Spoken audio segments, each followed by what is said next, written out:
Colleagues, imagine this. My resource is a dark set and stage with a single beam of white light coming from a spotlight above. What does the spotlight represent? The moon, a comet, a UFO.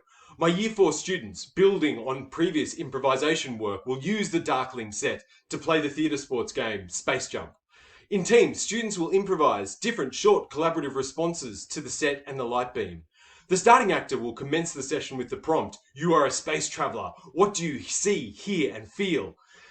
From there, as each scene freezes and a new actor space jumps in, collaborative improv will build an authentic, dramatic narrative as the actors respond to one another.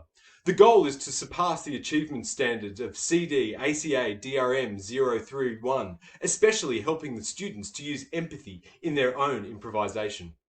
As Cass suggests, of all the learning areas, drama relies heaviest on the output of group work. My students know the importance of the dramatic contract, of self-reflection, and of being a good audience. And I'll use the lesson to reinforce the intrinsic elements of drama. According to Roy, voice, tension, contrast, mood, focus, symbol, time, body, and space.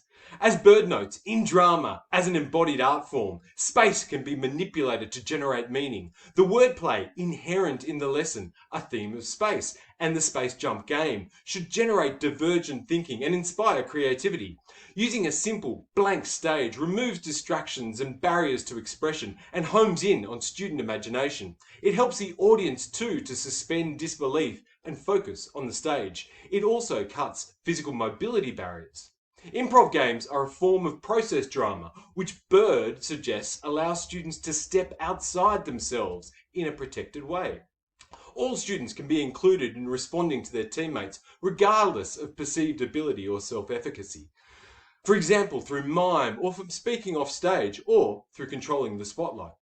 The lesson will be a vehicle to drive cross-curricular learning. We'll talk about the Dreamtime story of the Seven Sisters and link to Hass through the idea of our pale blue dot. On stage, the general capability of creative thinking will be central, as will be physical movement, supporting HPE. Professor Russell Bowie reminds us that drama helps students be more reflective of their world. That's a reminder we should all